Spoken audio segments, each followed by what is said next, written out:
ఇప్పుడు తమ్మి ఆ పూరి జగన్నాథ్ సార్ ఎరక బాగా నాకు బాగా ఎరక పూరి జగన్నాథ్ సారు ఎరక అంటే ఏమెరక ఇట్లనే ఆయన గురించి నలుగురు దగ్గర నా గురువు.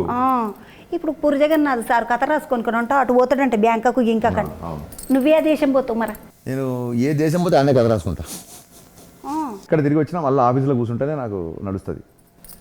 చాలామంది ప్రొడ్యూసర్లు అక్క ఊటీకి పోతావా, కొడైకెనాల్ పోతావా, అక్కడ రూమ్ వెళ్దాం, ఇక్కడ రూమ్ వెళ్దాం అంటారు. కానీ అక్కడ పోతే నాకు దాన్ని ఏమంటారు అంత బెంగగా ఉంటుంది, రంది అవుతుంది బాగా. మళ్ళీ హైదరాబాద్ రావాలి రంది అవుతుంది. అండ్ దాన్ని ఏమంటారు ఈ హిల్ స్టేషన్స్ అంటారు అక్క, కొండల మీద కూర్చొని అక్కడ ఎక్కడ రాసుకోవాలంటే మనుషులు లేకపోతే నాకు అంత ఫెసిలిటీ అవుతుంది. చుట్టూ మనుషులు ఉండాలి ఎప్పుడు. నాకు ఆఫీస్కి వచ్చిందంటే లొల్లి ఉండాలి, లొల్లిలోనే రాస్తాను నేను.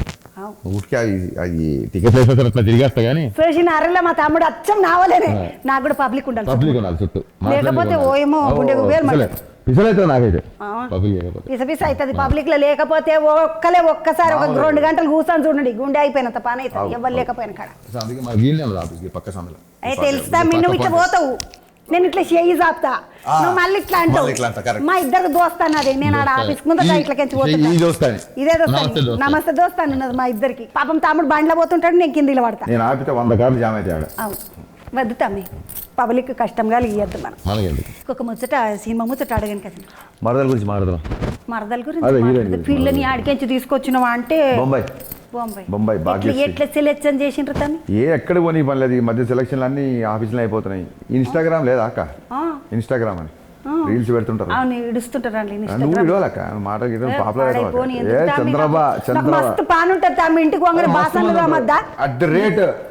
చంద్రబాబు అని పెట్టాక నేనే ముందు ఫాలో అవుతా. మీ వీడియోలకు ఫ్యాన్స్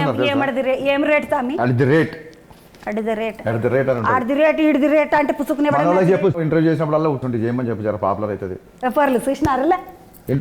చెప్పింది చంద్రబాబు మా సాకన చెయ్యాలి మీరు. అందులో చూసిన ఫోటో చూసిన. ఈ మామూలుగా ఆడిషన్లో వెళ్తే మనము ఆఫీస్కి వెళ్తే ఏం చేస్తాం, 4 డైలాగులు చెప్పుర్రి, 4 డ్యాన్స్లు వేయరు అంటాం. అది అందులోనే చేస్తారు, ఈ మధ్య ఇన్స్టాగ్రామ్లో చేస్తారు. వాళ్ళకి మనకు ఛార్జీలు కూడా సేవ. నువ్వు మొత్తం పైసలు అంతా కంపెనీ వాళ్ళకి బాగానే పైసలు ఇచ్చేది వాళ్ళే కదా. మా పైసలు ఇచ్చేదంటే యాదకి వచ్చింది. అందరికి అన్ని ముట్టినాయి కదా, అడిగినాకంటే ఎక్కువ ఇచ్చారు చెప్పదు. మళ్ళీ ఇన్కమ్ ట్యాక్స్ వాళ్ళు వస్తారు. అది ఇట్లా లెక్క. ప్రొడ్యూసర్ అంటేనే ఒక 6 నెలలు కొన్ని వందల మందికి అన్నం పెట్టేటాడు. సో ప్రొడ్యూసర్ మంచిగా ఉండాలని మనందరం కోరుకోవాలి. విశ్వప్రసాద్ సార్ లేకపోతే సినిమా ఇట్లా వచ్చేది కాదు, ఈ డేట్ రిలీజ్ అయ్యేది కాదు. ఏ రోజు షూటింగ్ ఆగలే, ఏది అది ఇచ్చుకుంటా పోయారు. తమి ఇప్పుడు రవితేజ సార్ అసంటోళ్ళ పెద్ద పెద్ద హీరోల సినిమాలో అంట 100 రోజులు 150 రోజులు ఇట్లా నడుస్తుందా అంట.